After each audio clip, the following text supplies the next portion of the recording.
قال المؤلف رحمه الله, said the author, may Allah have mercy upon him. That's Imam Ibn Hisham. Asl, original text. Fasl, section. يرفع المضارع خاليا من ناصب وجازم. When the fi'l mudari' is devoid of a nasib or a jazim. A nasib means something that puts it into the state of nasib. Jazm means something that puts it into the state of jazm.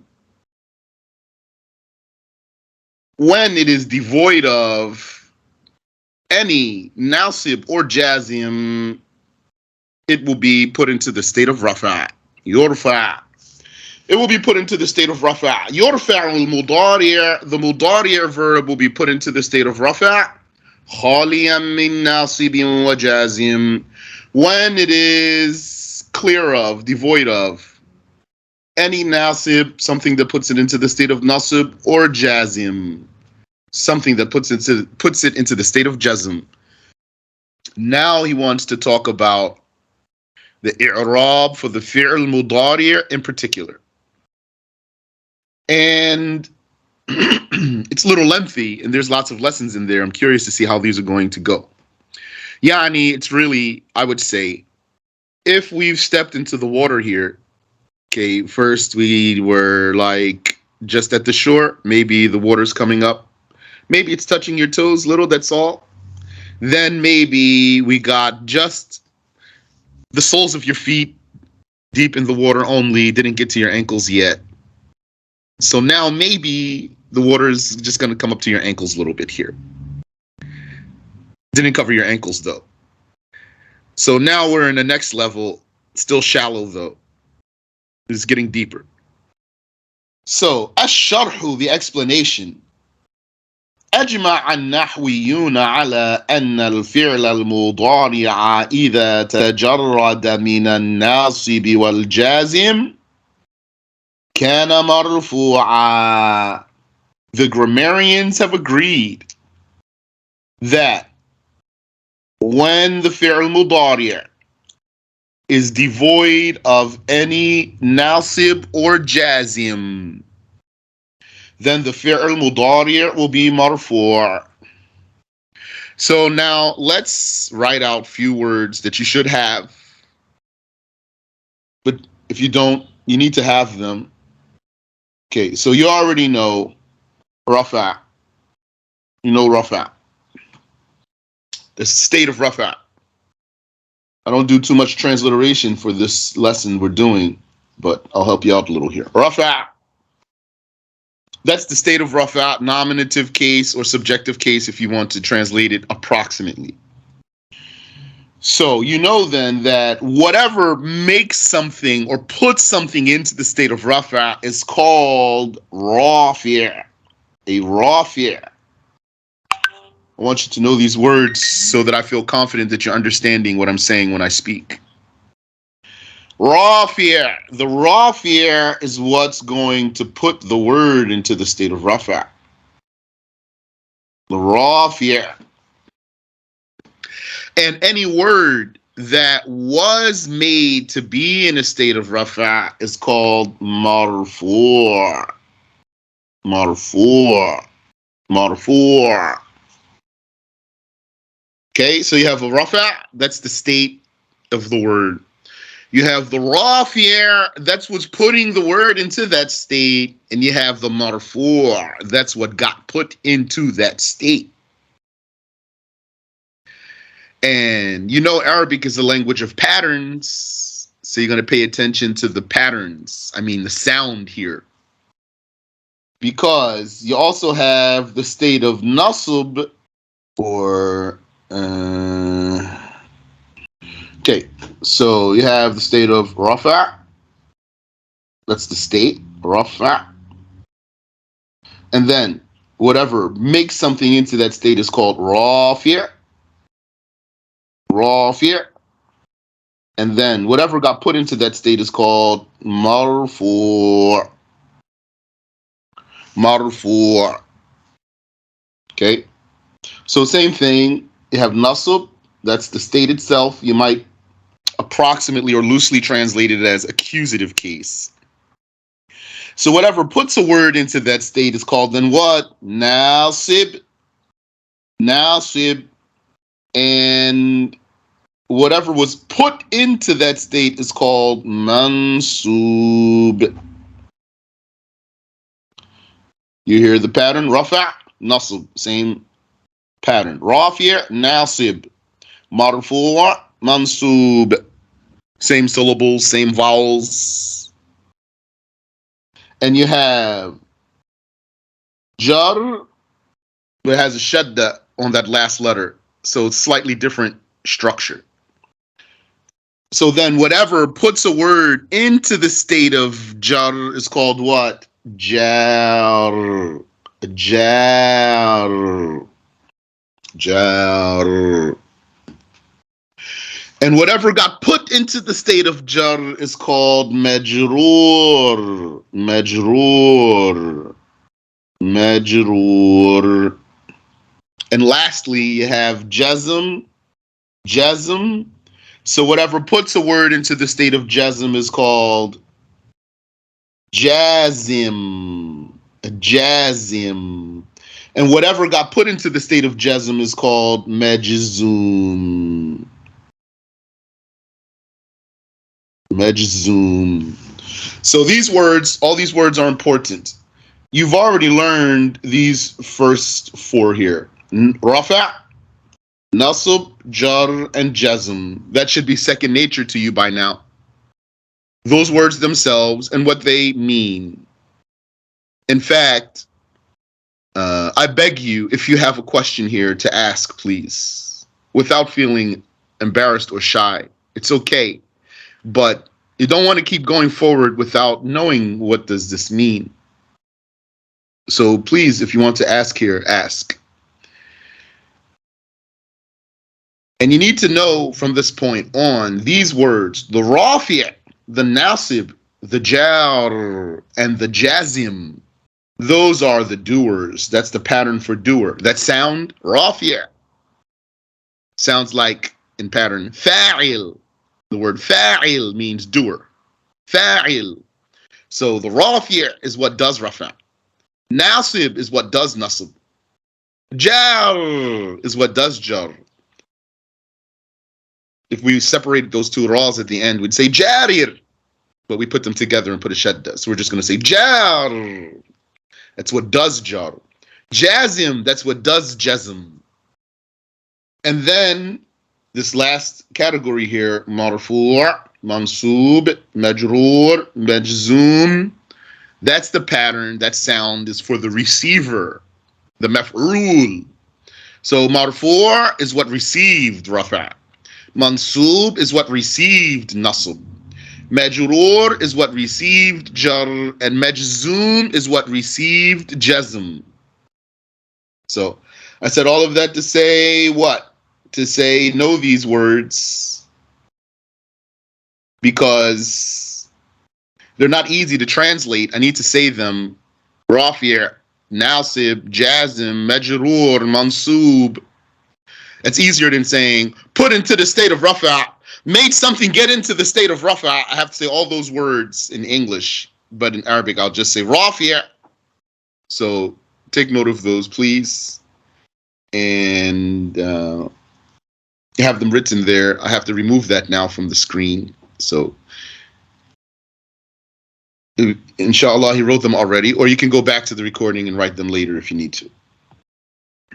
Okay, so what did Ibn Hisham say here? He said, أجمع النحويون على أن الفعل المضارع إذا تجرد من الناصب والجازم. The grammarians have agreed that when the mudari' verb is devoid of any nasib, something that puts something into the state of nasib, or any jazim, something that puts something into the state of jazm, كان مرفوعا, then it would be مرفوع. Then that fi'l mudari' would be put into the state of rafa'. It would be مرفوع. كقولك, like for you to say يقوم زيد. يقوم زيد. Here, يقوم, that's fi'l mudari'. يقوم. Why does it have a dhamma there? Because it's in the state of rafa'. Why is it in the state of rafa'? Because there's no nasib or jazim. There's nothing to put it into a state of nasib or jazm. Which means, in other words, rafa' is the default case of the fi'l mudari'. If there wasn't anything to make it otherwise, it's going to be marfu' ibtida'an, from the beginning. وَيَقْعُدُ عَمْرٌ. So يَقُومُ Zayd, Zayd stands. The dhamma on يَقُومُ. وَيَقْعُدُ عَمْرٌ, and Amr sits. يَقْعُدُ is also marfu' because there's nothing to put it into a different state other than rafa'. There's no nasib or jazim. And you know there wouldn't be a jar because the fi'l mudari', yani the verb, any verb, does not accept jar. وَإِنَّمَا اخْتَلَفُوا فِي تَحْقِيقِ الرَّافِعِ لَهُ. Ibn Hisham says, they merely differed though about what makes the fi'l mudari' marfu'. What's the rafi' for the fi'l mudari'? What is it that puts the fi'l mudari' into the state of rafa'? He already gave us the answer though. But now he just wants to say that some of them say different from what he said.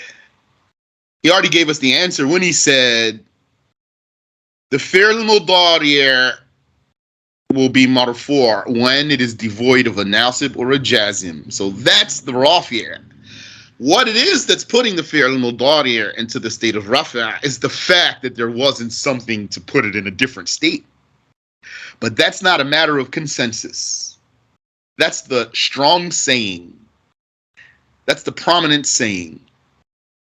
But he wants to tell us some other sayings too. MaHw, what is it that puts the fi'l mudari' into the state of rafa'? فقال الفراء وأصحابه. Imam al-Farra and his companions, they said, رافعه نفس تجرده من الناصب والجازم. They said what the author says. They said, what puts the fi'l mudari' into the state of rafa' is the very fact that it doesn't have a nasib or a jazim that puts it into the state of nasib or jazm. It doesn't have something that puts it into a different state. It's another way of saying it's by default. Fi'l mudari' is marfu' by default. And then it needs something to come and take it out of that state. Take away a nasib or a jazm, it's just going to default back to what you call factory settings. What's the factory setting of fi'l mudari'? Rafa', state of rafa'. Bring your nasib or your jazim, then you've adjusted that. Remove your nasib or jazim, it's going to go back to factory settings. وقال الكسائي. Al-Kisa'i said, حروف المضارعة. It's the mudari' letter in the front of the verb. He says the mudari' letter in the front of the verb, that's what's making the fi'l mudari' marfu'. He's saying, when you say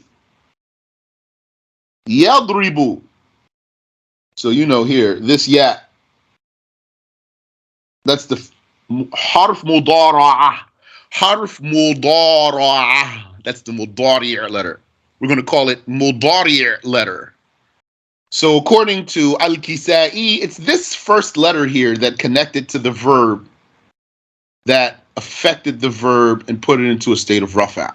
So you say yadribu, or adribu, or tadribu, or nadribu. It's the first letter, according to Al-Kisa'i. وَقَالَ ثَعْلَبْ, and Tha'lab said, مُضَارَعَتُهُ لِلِسْمِ. Thalab said, "What? No, what makes the fi'l mudari' marfu' is its resemblance to a nominal. Is the fact that it resembles a nominal. And to remind you, how does a fi'l mudari' resemble a nominal? Fi'l mudari' resembles a nominal, an ism, a noun,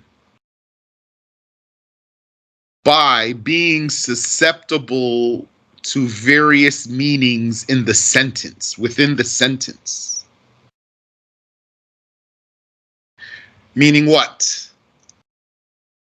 Remember, what's the purpose of i'rab? The function of it. The function of i'rab is to display to you the role that the word is playing in the sentence. It means, in other words, a sentence here, these lines I'm writing here, these represent the parts of a sentence. A sentence comes with its own meanings in the first place. You need to fill the sentence in. You need to fill the available slots of a sentence with words. So you're overlapping meanings here. The sentence by itself is like, it's a broad slate that has meanings that need to be filled. Like what? Like doer. That's a meaning in the sentence, not a word, not the word itself, the sentence.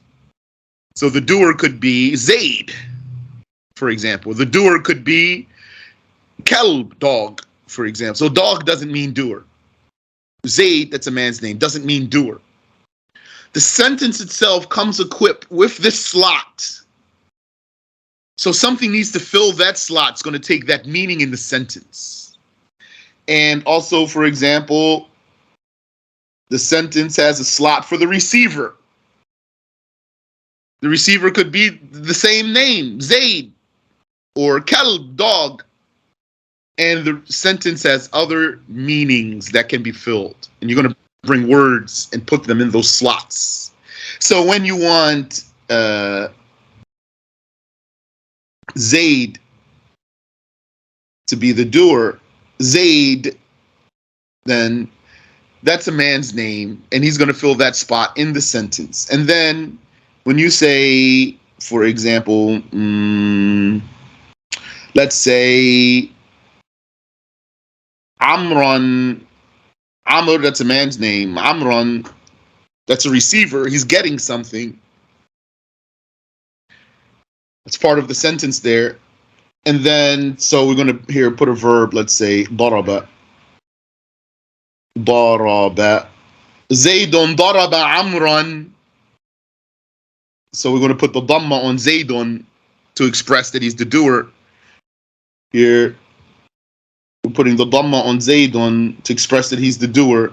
We're putting the fatha on Amran to express that he's the receiver.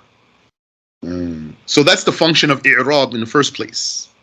And the origin of this is for nominals, nouns. Zayd, as a noun, is susceptible within the sentence to various meanings. Could be a doer, could be a receiver, or other things. The fi'l mudari', this verb, the present or future tense verb, it is like a noun in this regard, in the regard that it's susceptible to various meanings within the sentence, and it needs something to distinguish those meanings for you. And so you could say, for example, La taf'al. La taf'al. La taf'al. So taf'al means you do. You do. Masculine. La taf'al. So what does this sentence mean here? Does it mean la taf'al? Does it mean you do not do? If so, that means that this is information. That's a statement. It's true or false. You don't do. That's true or false, because maybe you do. If you do, then it's false. If you don't do, then it's true. So la taf'al, that's a statement. But this very same verb, la taf'al, what if la means don't? Then this means don't do. Then it became not a statement, it became a prohibition. That's different meaning. Now it's not true or false. It's neither true or false. Don't do. It means desist, refrain. So this one verb became, or it is, susceptible to more than one meaning. So this type of verb then, from this perspective, resembles a nominal. Because the nominal is susceptible to more than one meaning within the sentence, though. We're not talking about how a word can have more than one meaning. We're talking about within a sentence. So therefore, since this verb is susceptible within a sentence to various meanings that need indications to distinguish them, then the fi'l mudari' takes i'rab. And the fi'l mudari' resembles a noun in this case, in this way. I think that's clear. Let me know if you have a question, please. So, he says here, وَقَالَ ثَعْلَبْ Thalab said, what makes the fi'l mudari' marfoo' mudara'atuhu lil-ism is its resemblance to a nominal. So that's the saying. وَقَالَ الْبِصْرِيُّونَ and the Bisris, they said, حُلُولُهُ مَحَلَّ الْإِسْمِ they said what makes the fi'l mudari' marfoo' is the fact that it can sit in the place of a nominal. It can sit in the spot where a nominal would be. He's going to explain. I'll save that for them. قالوا ولهذا إذا دخل عليه نحو أن ولن ولم ولما امتنع رفعه. They said this is why when any of these four, an or len or lam or lamma, come in front of the fi'l mudari' imtana'a raf'uhu, you won't be able to make that fi'l marfu'. You won't be able to put it into a state of rafa' with these things in front of it. لأن الاسم لا يقع بعدها, because no noun would come after these. So then it wouldn't be like a noun anymore. So then it won't be marfu'. فليس حينئذ حالا محل الاسم, it would not then be in the spot of a nominal. I hope that's clear for you. MashaAllah.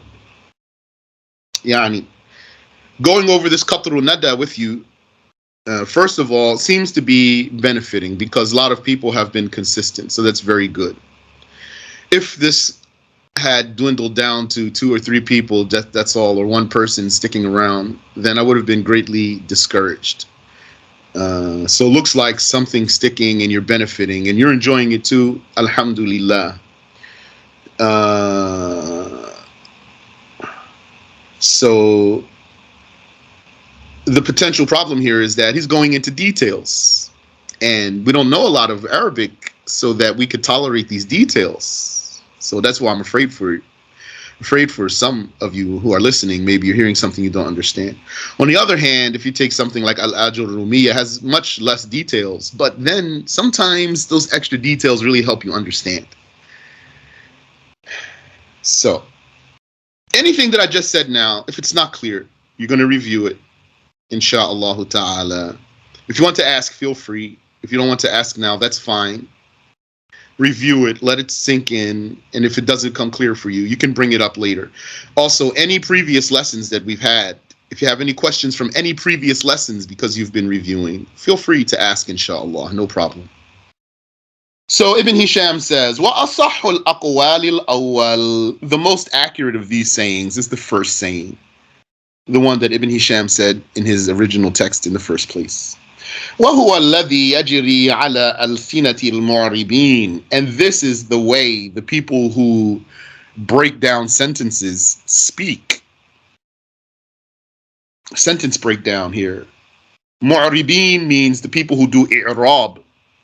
If you remember, I told you the word i'rab has two usages. Sometimes we'll say i'rab, it means the changing of the endings of the words or the effect that's left on the end of the word. And sometimes we say i'rab and it means the breakdown of the sentence. Maybe we're going to call that sentence breakdown. There's actually a word for that now. Subhanallah, I forgot. Parse, I think that's it. Yeah, I think that's the word. Parse, to divide a sentence into grammatical parts and identify the parts and their relations to each other. That's exactly it. Exactly. Parsing. Exactly it. All right, let's use it then. All right, so parsing. One of the meanings of i'rab is parsing. That means breaking the sentence down, dividing the sentence into grammatical parts and identifying the parts and their relations to each other. To describe a word grammatically by stating the part of speech and explaining the inflection and syntactical relationships. Very, very correct. So, he says, وَهُوَ الَّذِي يَجْرِي عَلَى أَلْسِنَةِ الْمُعْرِبِينَ. So then, mu'rib should mean parser. Is that a right word? Let's see. Parser. We're going to say parser anyway, inshallah. So then that's what comes off the tongues of the parsers, the people who break the sentences down and explain all of their elements and cases and judgments. They say, فعل مضارع يقولون مرفوع لتجرده من الناصب والجازم. They say it's marfu', the fi'l mudari', because of being devoid of a nasib or a jazim. ويفسد قول الكسائي أن جزء الشيء لا يعمل فيه. What ruins what al-Kisai said, that the fi'l mudari' is marfu' because of the first letter that attaches to it. What ruins that is that a piece of something doesn't govern it. Yani, a piece of the word will not govern the word. A part of the word will not govern that word, so that a part of the word makes the word marfu'. A part of the word itself is not going to make the word be in a state of rafa' or be in a state of nasb or be in a state of jazm or something else. So that's weak saying. وقول ثعلب أن المضارعة إنما اقتضت إعرابه من حيث الجملة. And what ruins what Tha'lab said is that the resemblance of the fi'l mudari' to the nominal, it makes that fi'l mudari' have i'rab, so to express the different meanings that could be had in the sentence. Min haythu al-jumla, in general though, meaning the fi'l mudari' is going to resemble a nominal, whether it's marfu' or it's mansub or it's majroor. Being marfu', why would you say, well, it's marfu' because it resembles a nominal? Well, hold on a second. When it's mansub, it stopped resembling a nominal? No, still resembles a nominal. And when it's majzoom, it stopped resembling a nominal? It still resembles a nominal. It's a fi'l mudari'. So that's what he's saying here. من حيث الجملة, it's going to be like that generally. ثم يحتاج كل نوع من أنواع الإعراب إلى عامل يقتضيه. Then, yani, the fact of the matter is that the fi'l mudari', it already resembles a noun. And then after that fact that it resembles a noun, each case of i'rab needs what puts it there. It's going to resemble a noun. So if a nasib comes, it's going to be mansub. If a jazm comes, it's going to be majzoom. Still resembles a noun though.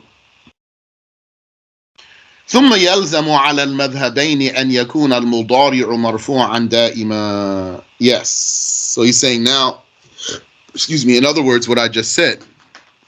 He's saying according to both of these ways that we just debunked, if those were correct, then the fi'l mudari' would just always be marfu'. Because if the fi'l mudari' is marfu' because it resembles a noun, then it's never going to be anything else because it's always going to resemble a noun. And if the fi'l mudari' is marfu' because it has that letter on front of it, then it should always be marfu' because it's always going to have that letter in front of it. So those can't be the reasons. وَلَا قَائِلَ بِهِ. No one would say something like that. No one says that. So no one says the fi'l mudari' is always marfu'. So then those explanations for why the fi'l mudari' is marfu' are rejected. But I find it interesting that some scholars would make such a claim and they don't realize what that leads to. How would they say that? I mean, unless they have an answer. If they have an answer to what Ibn Hisham says, like even if it's a weak answer, I'd like to know what would they say, because how do you not realize? These Muslim scholars were so smart, so they're going to think through what they're saying and analyze it and see if it's consistent. So it's so easy to see that these claims are not consistent. I'm curious, how did they settle with that? They must have maybe had a counter argument, unless Allah willed for them not to think about that. ويرد قول البصريين ارتفاعه في نحو هلا يقوم لأن الاسم لا يقع بعد حروف التحضيض.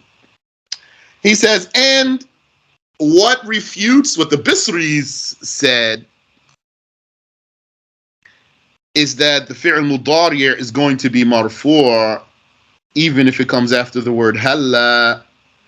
And this word halla, it only comes in front of verbs like en and len and lem and lemma, like those other particles that only come in front of verbs. So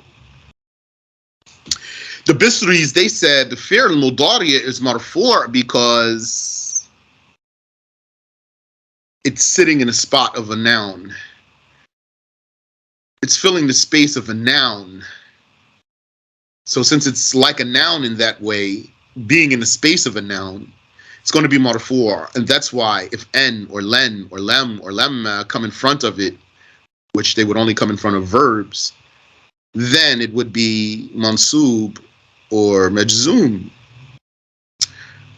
So Ibn Hisham says, no, that's refuted too, because here's a word that can only come in front of verbs. Halla. That's a particle for encouragement. It's like saying, why not? Or come on. It's like saying, let's get it. Halla yakum. Why doesn't he stand? Let him stand. Something like that. But it's marfu' here. So then that means their analysis also is inconsistent. So whenever you have an idea about something, then what you want to do, you want to test it to see if it's consistent. That's how you argue with yourself. When you have an idea, you debate yourself about that idea. You think about it and you see if it's consistent, if it works consistently. So if you're able to debunk your own idea, then you know it's not strong. Then you're not going to bring it out for someone else to debunk it, right? You're going to, khalas, throw it away. It was said that Imam Abu Hanifa, he would have an ijtihad and he would debate it in his own mind for a year before he gives it to anyone. He would debate that issue to himself for a year. And so Ibn Hisham here, he said all of what he wanted to say for this point, which is, what did he want to talk about here?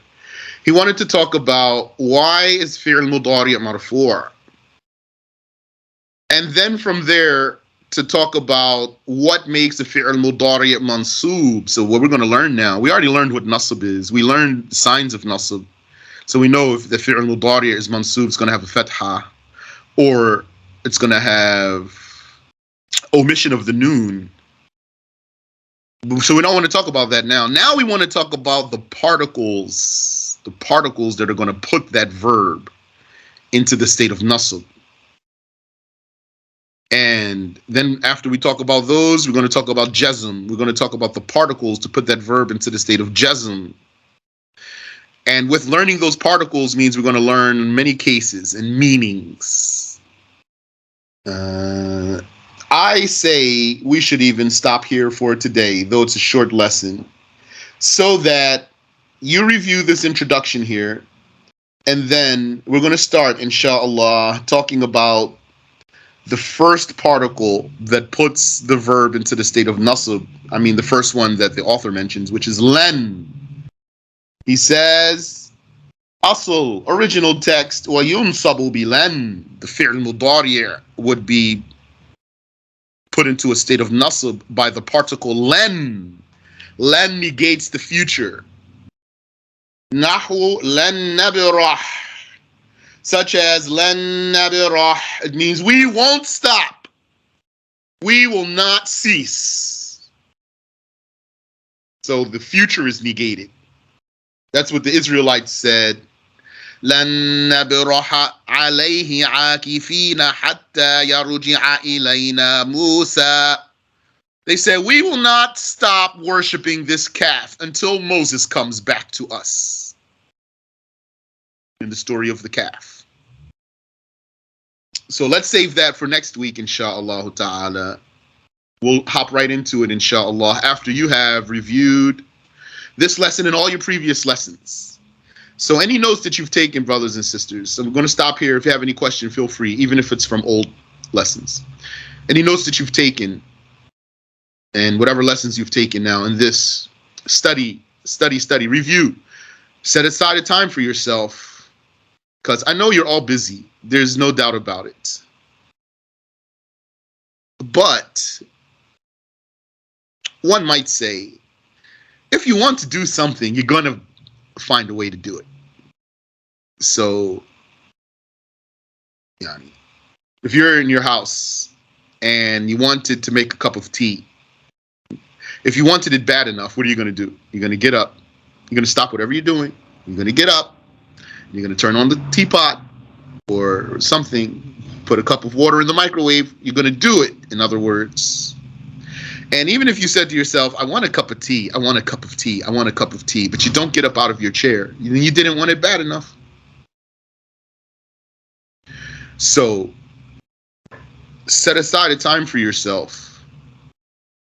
Review all of this naHw from the beginning, all of what you've taken from the beginning until now.